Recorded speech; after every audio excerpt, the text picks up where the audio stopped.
Empanada. So, paano na lang kung wala yung Jack Uno? Paano tayo makakakain ng empanada? Hanggang sana all na lang ba tayo? Yan. So, ininit ko na sa air fryer. Ngayon, hahatiin na natin. Tapos, ipapakita ko sa inyo. Pakita mo muna malaki. Ayan. Ang laki, di ba? Mas malaki pa sa mukha ko. Oh my gosh. Lord, bless the food that we're about to eat. Maraming salamat po sa blessing na ito at sa taong nag-prepare po nito. May continue to bless them. Lord God and their family as well. Thank you po kasi hindi na po ako sana all lang. In Jesus' name, Amen. So, papakita ko na sa inyo. Buksan na natin. Ay, kulang pa. Oo, teka lang.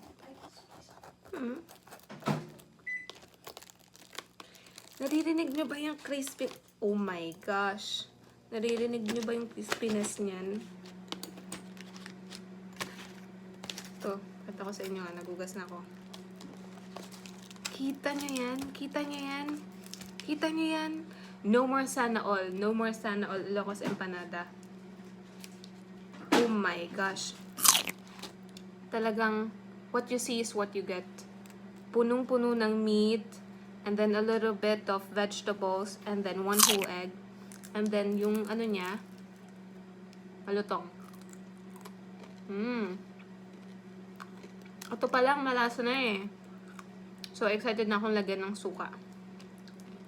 Lagyan natin ng suka. Ang bango ng suka. So, eto na guys, eto na. Let's taste test. Uy, parang napatumi. Tikman na natin guys.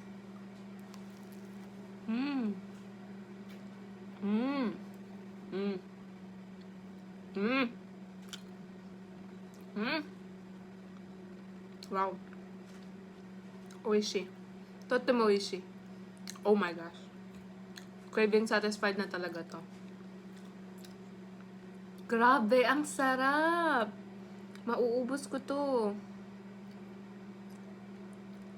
If you have more time na initin pa siya, mas magkikrispy pa siya. Pero ito, saglit ko lang siya ininit.